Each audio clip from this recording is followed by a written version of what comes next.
Nous sommes rendus au 5e dimanche du carême, là, année B.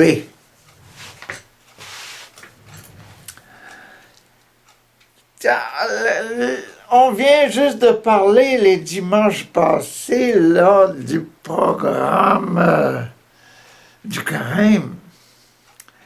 Et puis, on a vu la transfiguration, on a vu que Jésus nous montrait sa qualité.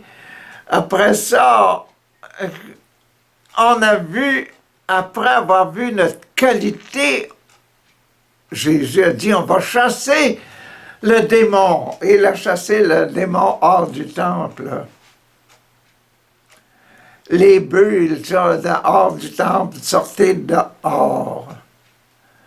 Après ça, il nous a dit, c'est quoi le péché? Comment est-ce qu'il faut faire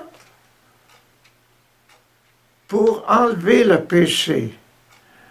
Et pour ça, dimanche passé, Jésus nous a dit, là, regardez, dans le temps de Moïse, là, Moïse avait planté dans le désert un bâton, il avait mis un serpent d'airain, et tous ceux qui regardaient le serpent ne mourraient pas.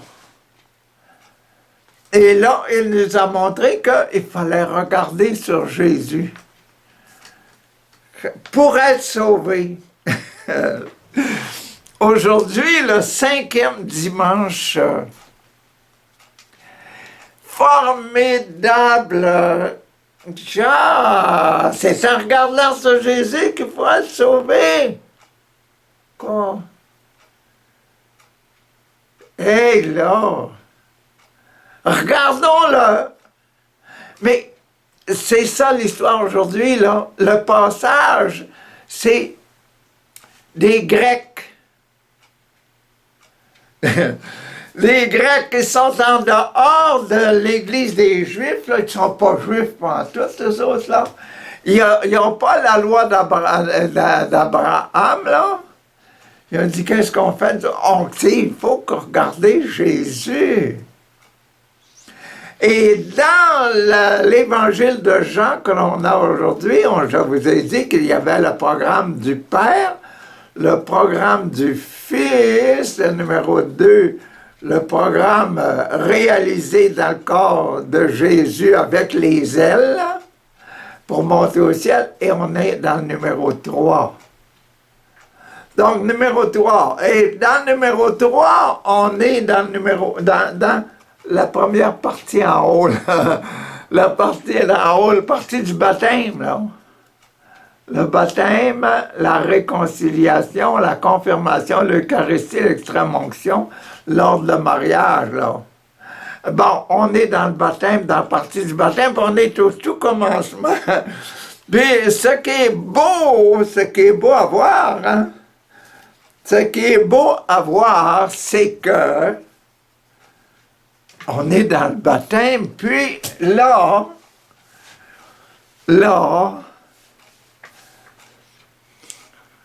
Jésus,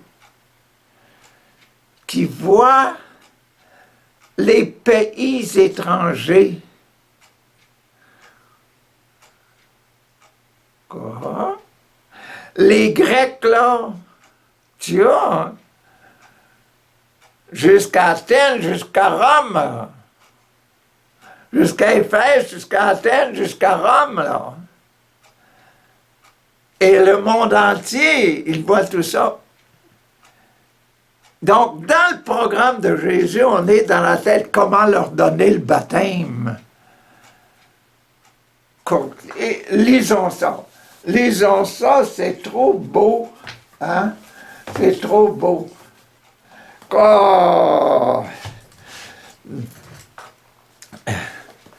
Je vais commencer un petit peu avant le vrai texte aujourd'hui, là.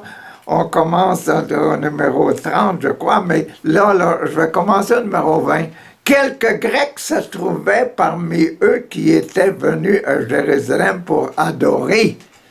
Ils étaient venus à Jérusalem pour adorer. Adorer qui? Les Grecs.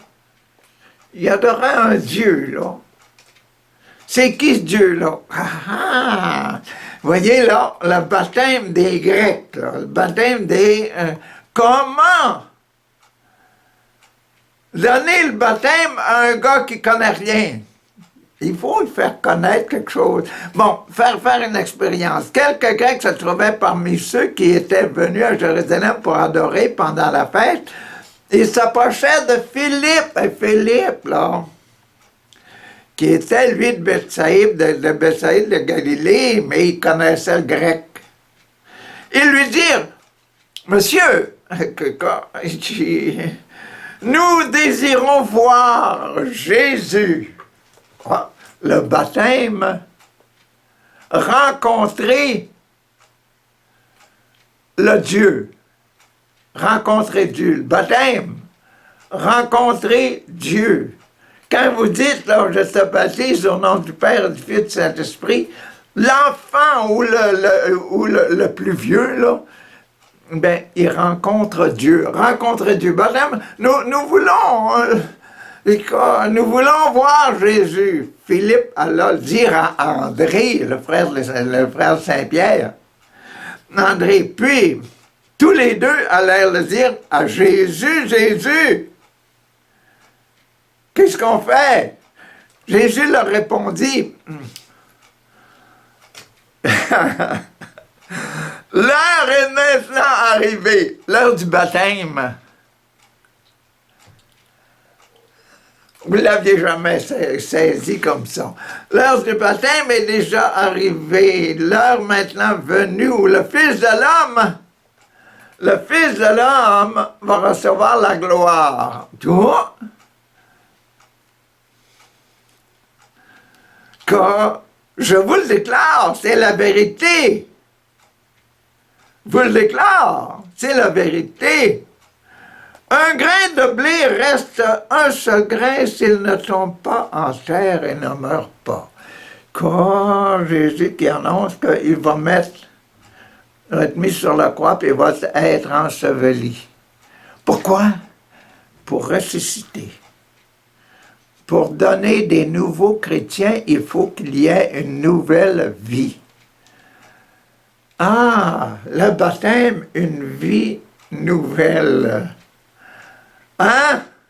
Ça nous embouche un trou, hein? Le baptême, c'est pas un trou. Le baptême, c'est une vie nouvelle. Et s'il ne tombe pas en terre, il ne porte pas de fruits. Donc, il faut qu'il tombe en terre. Mais s'il meurt, il porte beaucoup de grains. Quoi? Celui qui aime sa vie, hein, il la perdra. Ah, hein? Vous autres, là, vous recevez le baptême, là, vous devez perdre votre vie, simple vie, là, pour avoir une vie nouvelle, là. C'est beau, le baptême, hein? C'est beau, c'est beau. Produit beaucoup de grains. Celui qui aime sa vie la perdra, mais celui qui hait sa vie, qui se débarrasse de sa vie humaine, là, de ce monde, il gardera sa vie pour la vie éternelle. Il retrouvera une vie qui vit pour l'éternité, le bonheur éternel.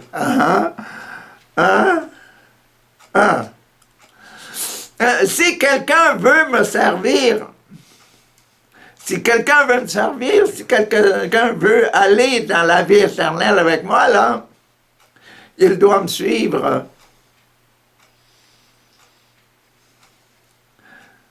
Mon serviteur sera aussi là où je suis, où je serai.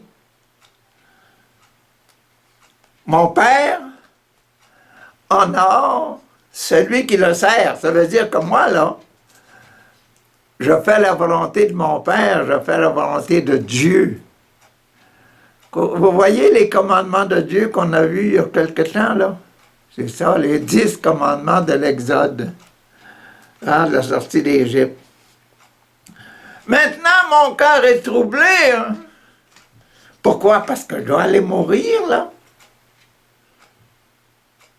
Puis partir pour vous laisser choisir une vie nouvelle. Quoi? Mais le Père, Père, délivre-moi de ce qui va arriver en cette heure-là. Cette heure-là. Vous vous rappelez Jésus au Jardin des Olives, là? Au rocher, là, la prière qu'il a faite, là. Il a demandé à Pierre, Jacques et Jean, hey, restez réveillés puis priez avec moi là, pendant que je vais aller un peu plus loin. Il va un peu plus loin. Que Père, délivre, donnez-moi l'aide à mourir là.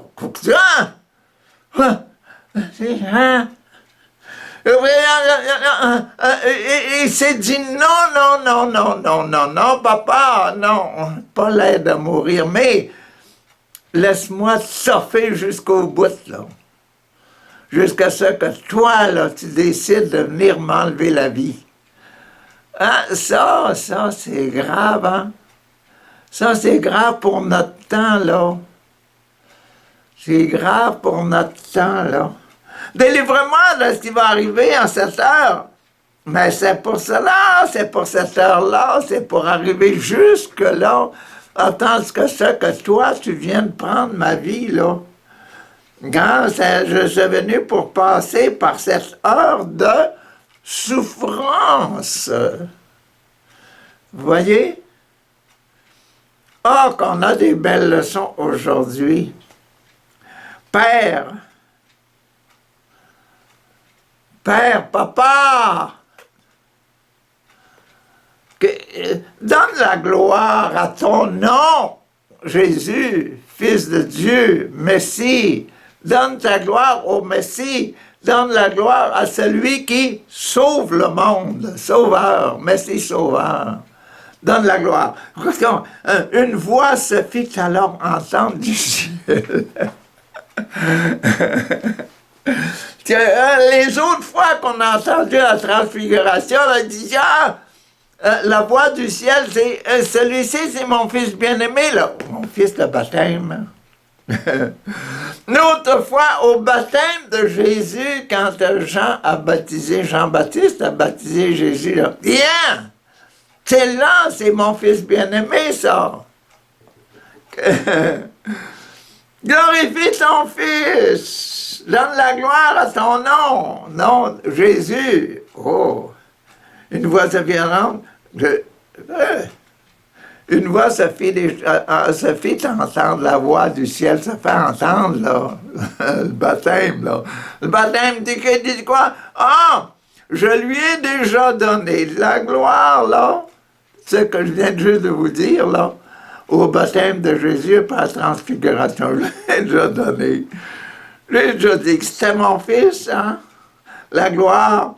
Et je lui en donnerai à nouveau. Hein. Je vais le donner à nouveau à regarder tous ces Grecs-là, tous ces Romains, puis tous ces Canadiens, puis ces Américains, ces Angolais, ces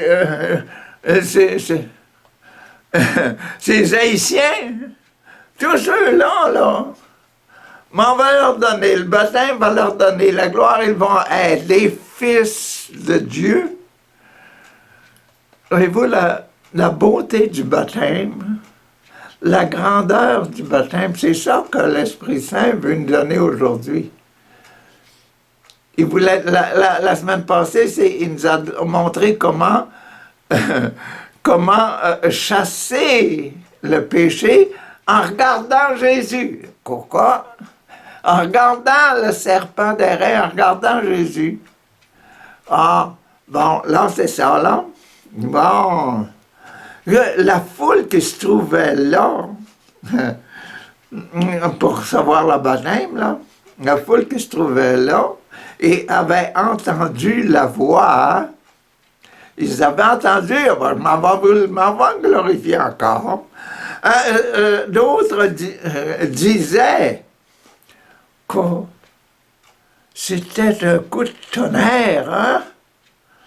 Quoi? Ça parlait fort, hein? C'est un vrai coup de tonnerre. Hein? Quoi? C'est un coup de tonnerre, d'autres disaient, un ange a parlé, lui a parlé. C'est un ange. Mais Jésus déclara, non, non, ce n'est pas pour moi que cette voix s'est fait entendre, mais c'est pour vous. C'est pour votre baptême. C'est pour dire, vous, là, vous êtes baptisés, vous acceptez de me regarder, de regarder Jésus, puis vous modelez sur moi, ben vous recevez le baptême. Si vous acceptez ça, vous recevez le baptême. C'est maintenant le moment où ce monde va être jugé. Le moment pour moi, là, de m'en aller, dire mon jugement, le juge, quand il donne son coup de marteau, quoi tu as? Après ça, il s'en va, là, le jugement est fait. Hein? Donc Jésus a donné son coup de marteau, il est mort, il est ressuscité d'entre les morts. Hein?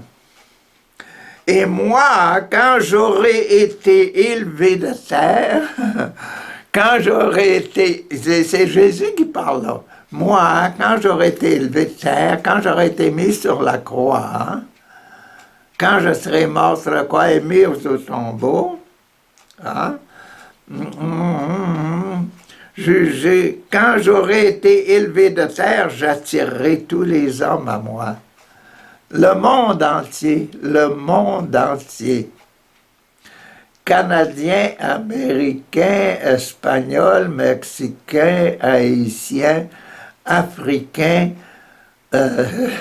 Chinois, tous,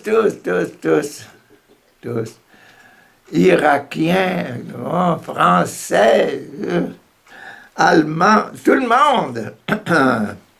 Par ce mot, il indiquait de quel genre de mort il allait mourir. Il indiquait qu'il allait être mis en mort sur la croix. Tiens, quand je serai élevé de terre, quand je serai mis sur la croix, il indiquait, la foule lui répondit, nous avons appris dans les livres de notre loi que le Messie vivra toujours. Donc ça, je crois que c'est en dehors des versets d'aujourd'hui, c'est ça, 33. Donc, on a appris ça, que le Messie vivra toujours. Donc, la vie que nous recevons de Jésus, là, elle sera une vie éternelle. C'est ça qu'il nous enseigne aujourd'hui. C'est beau, c'est extrêmement beau. Pour suivre ce que Jésus enseignait les semaines passées, là. C'était dans la première lecture d'aujourd'hui, dans la première lecture, c'était dans Jérémie, le prophète Jérémie 31. 7 fois 4, 28, donc c'est la cinquième partie, c'est la partie importante pour remettre les péchés. 29, 30, 31, c'est un ministre, le ministère de remettre les péchés. Voici venir des jours, oracle du Seigneur, où je conduirai avec la maison d'Israël, où je conclurai avec la maison d'Israël et avec la maison des étrangers, la maison de Juda, la maison des étrangers, une alliance nouvelle. Je vais faire une alliance avec tous les pays du monde. Hein? Ce sera comme une alliance que ce ne sera pas comme l'alliance que j'ai conclue avec leur père, avec Abraham, Isaac, Jacob, là. Non. Hein? Puis avec Moïse traversant le chemin. Non. Hein? Un jour, je l'ai pris par la main pour les faire passer, faire sortir du pays d'Égypte, là, avec Moïse, c'est pas sa même affaire-là. Hein? Mon alliance, c'est eux, les Juifs, là, et ces gens-là, c'est les gens du peuple de Dieu, qui l'ont brisé, qui l'ont rompu, alors que moi, j'étais leur maître, leur père, là. oracle du Seigneur. Mais voici quelle est l'alliance, là, que je conclurai avec vous et moi et les étrangers, le voici, hein, que sera l'alliance avec la maison d'Israël quand ces jours-là seront passés, et même avec la maison d'Israël qui veut revenir à moi, là. Hein? Oracle du Seigneur, je mettrai ma loi, Jésus, je mettrai ma loi. Je mettrai ma vie, je vous mettrai l'exemple de ma vie, je vous donnerai l'exemple de ma vie que vous allez prendre et mettre en vous, là. Pour devenir un enfant de Dieu, il faut agir comme Jésus, enfant de Dieu. Je mettrai ma loi au plus profond d'eux-mêmes, dans leur cœur, là. Quoi? Hein? C'est bon. Je l'inscrirai sur leur cœur. Je serai leur Dieu, leur papa, là. Je serai le papa. Jésus leur dit, si vous voulez prier, hein, dites bien le Notre Père, et ils seront mon peuple. Ils n'auront plus à s'instruire, à instruire chacun son compagnon, là. Ils n'auront plus besoin d'instruire, ils vont faire de la propagande, de politique, ils n'auront plus de politique. Non, non. Chacun son frère en disant, apprends à connaître le Seigneur, voyons. Apprends ça. Non, non, car tous me connaîtront. Si on met Jésus dans notre cœur, la vie de Jésus, comment Jésus vivait, comment Jésus pensait, comment Jésus réagirait devant un pauvre, devant un infirme, devant quelqu'un qui a des problèmes psychologiques dans la vie, devant quelqu'un qui manque d'argent, quelqu'un qui manque de pain, etc. Bon, car tous me connaîtront, des plus petits jusqu'aux plus grands. Oracle du Seigneur.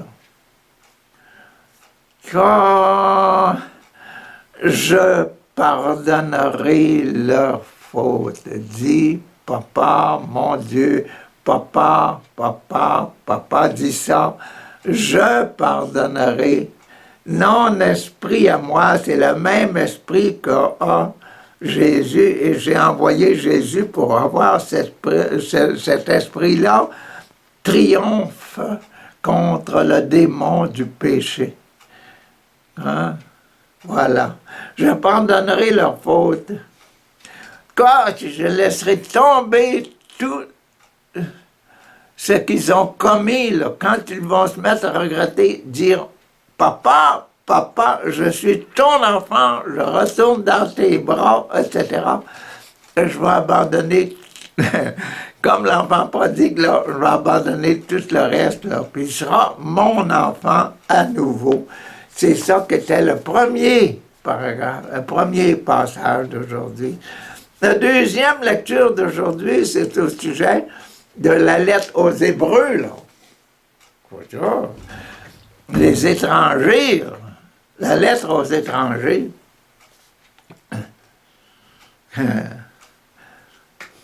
Le Christ, pendant les jours de sa vie dans la chair, là, quand il était fils de Dieu, quand il était avec nous sur la terre, là, offrit avec un grand cri dans les larmes, dans les larmes, des prières et des supplications à Dieu, son papa, là, qui pouvait le sauver de la mort, et il fut exaucé, Jésus fut exaucé. Jésus, dans le jardin des Oliviers, qui disait, « Papa, enlève-moi ces souffrances-là, fais-moi passer à travers ça rapidement, là. » Comme je vous disais au début, tantôt, là, la mort, hein? Médecine pour mourir. Jésus a passé par ce problème-là. Mais il a dit, non, papa, non, j'ai trop parlé, là, efface ça, puis que ta volonté soit faite, papa. Donc, à Dieu et pouvait sauver de la mort, et il fut exaucé en raison de son grand respect. Je t'aime trop, papa, pour te dire, donne-moi la mort, tout de suite, là. Jean, hein? Bien qu'il soit le fils, hein, bien qu'il soit fils du papa, de notre papa du ciel, là, il a appris le verbe apprendre. Il a appris par ses souffrances l'obéissance. Non, papa, fais ta volonté. Mène-moi jusque sur la croix, cloue-moi sur la croix, puis transforme-moi le cœur là, avec la lance. Et il fut conduit à sa perfection par l'obéissance. Il est devenu pour tous ceux il est devenu pour tous ceux qui lui obéissent. Il est devenu pour tous ceux qui obéissent à Dieu, qui obéissent à leur conscience, à la présence de Dieu dans leur cœur, là. Qui lui obéissent, et il est devenu pour tous ceux qui lui obéissent la cause du salut éternel, la raison du salut éternel, obéir à Dieu, faire la volonté de Dieu jusqu'à la fin. Et c'était ça nos 3 lectures de ce 5e dimanche. Dimanche prochain, ce sera la grande entrée dans Jérusalem. La grande célébration. Mais on a eu toutes les leçons nécessaires pour être quoi? Les fils de Dieu. Le coup de tonnerre d'aujourd'hui, là, c'est... Je vais vous donner le vrai coup de tonnerre. Vous êtes un enfant de Dieu, là. C'est ça qu'il faut le réaliser dans nos vies. Prions. Papa, merci, merci, merci, papa, du fait que, en acceptant d'être comme Jésus, on devient fils de papa, ton fils à toi. Merci, merci, merci de nous accueillir. Et merci de ce fait-là, quand nous acceptons puis que nous absorbons ça, que nous décidons d'être un fils, là, tu oublies tout le reste, là, comme tu as fait pour l'enfant prodigue. Et tu nous donnes la joie éternelle. Transforme mon cœur, transforme le cœur de tous ceux que nous aimons. Nous aimons tout le monde, là. Papa, aide-nous à aimer tout le monde, même nos ennemis. Les aimer à tel point qu'ils deviennent tes enfants et puis qu'ils le montrent dans leur vie et dans leurs décisions. Donne-nous ça. Donne-nous ça. Au nom de Jésus, ton Fils, qui est notre frère et qui est le modèle comment résister aux démons et comment être un pur enfant de Dieu. Fais ça, papa, au nom de Jésus. Amen. Alléluia.